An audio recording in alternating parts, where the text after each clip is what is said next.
Neste vídeo, nós vamos falar sobre cultos principais e secundários que acontecem na igreja. Os cultos são um momento na presença de Deus, em comunhão com as demais pessoas que fazem parte da igreja. Através dos cultos que a igreja promove, nós podemos louvar a Deus e adorá-lo, orar a Ele e ouvir a mensagem de Deus, através da pregação das Escrituras Sagradas. Uma igreja possui diversos cultos, alguns oficiais e outros ocasionais. Nós chamamos de cultos principais e secundários. Os cultos principais são aqueles que acontecem sempre na igreja. Eles nunca são cancelados ou alterados de data. E na maior parte das igrejas são os cultos que acontecem no final de semana. Esses cultos costumam ser dirigidos pelo pastor principal da igreja, o qual também traz a mensagem. São cultos importantes, onde o pastor pode trazer palavras de disciplina e orientações para toda a igreja de uma forma bem mais abrangente. Já os cultos secundários, eles costumam acontecer durante a semana. Não são menos importantes do que os outros, porém eles têm alguns objetivos bem específicos, seja um culto unicamente para homens, mulheres ou apenas para jovens, por exemplo. Nós vamos listar agora as temáticas ou os tipos de cultos evangélicos que são mais comuns. Através deles, você pode entender como outras igrejas têm trabalhado e também pode fundamentar os projetos que a sua igreja deseja trabalhar. Vamos lá? Culto de homens. No período em que vivemos, vemos cada vez mais a importância de que os homens assumam o seu papel. Os homens passam por desafios específicos, por isso eles precisam de uma orientação e apoio diferenciado. Os cultos de homens existem como uma forma de uni-los a tratar essas situações específicas, restaurando a hombridade que tem sido tão atacada, permitindo que homens tenham um relacionamento ainda mais próximo do Senhor e dos demais irmãos. O foco é edificar homens fortes espiritualmente. Culto para profissionais. Esses são cultos voltados aos empresários, empreendedores, autônomos e profissionais liberais também que desejam ascensão profissional e financeira com base nos princípios da palavra de Deus. Podem ser cultos bem específicos, como por exemplo o culto dos advogados. O mais importante é que cada profissional seja desafiado a trabalhar de forma ousada e prática em sua especialidade, exercitando ações naturais e espirituais para obterem resultados abençoadores para suas vidas e negócios e ao mesmo tempo para se tornarem abençoadores na igreja e na obra de Deus como um todo. Culto de oração. Desde o início da igreja, os cristãos têm se reunido para orar. Nós podemos ver isso em várias passagens de Atos.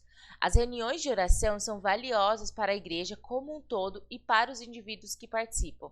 E nesses cultos de oração, todos os presentes são atendidos e recebem uma oração. Culto dos adolescentes. Estes modelos de culto têm a intenção de apresentar o evangelho aos adolescentes com uma linguagem atual e adequada para sua faixa etária, sem fazer do evangelho algo simples, mas facilmente entendido pelos adolescentes. Culto de mulheres. O culto onde mulheres realizam um período de orações e também transmitem uma palavra conforme a orientação de Deus. Assim como no culto de homens, o objetivo é que todas as funções e atividades desses cultos sejam exercidas por mulheres, o ambiente ideal para utilizar o serviço como forma de cultuar a Deus. Culto de ação de graça. Os cultos de ação de graça são um momento de expressão à gratidão pelas incontáveis bênçãos recebidas e para adorar aquele que fez o céu, a terra, o mar e as fontes das águas, como está escrito lá em Apocalipse 14:7. Esses cultos também podem ser bem específicos, como aniversário da igreja, do pastor, da convenção e etc. Culto de disciplina. Nesses cultos há sempre uma palavra especial para aqueles que desejam conhecer o Evangelho eterno e ter uma experiência real com Deus. Culto dos atletas. Esse é um culto promovido por um ministério bem específico, onde o objetivo é principalmente evangelístico e discipulador.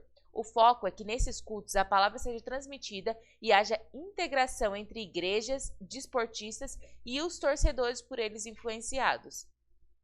Culto de jovens. Muitas igrejas já promovem culto de jovens. Devemos sempre lembrar que o intuito de um culto de jovens não é se parecer com festas e atividades de fora da igreja, e sim acompanhar o momento em que os jovens vivem. Culto de comunhão. Quando vamos ao culto celebrar Jesus, nos unimos ao corpo para produzirmos uma grande adoração e receber instrução da cabeça, que é Jesus Cristo.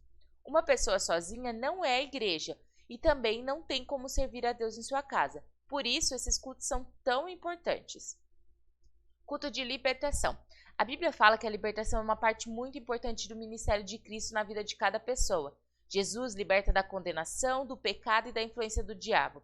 Esses cultos são promovidos principalmente para que haja uma busca intensa por libertação. Esses são alguns tipos e temas de cultos que acontecem na maioria das igrejas.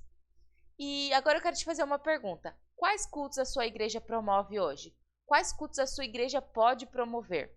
Conhecendo esses modelos, você pode aplicar em sua igreja com o intuito de que ela integre ainda mais pessoas para cultuar a Deus. Se você deseja receber mais materiais sobre o cuidado da igreja, siga as redes sociais da Igreja Eficiente e lembre-se de ativar as notificações.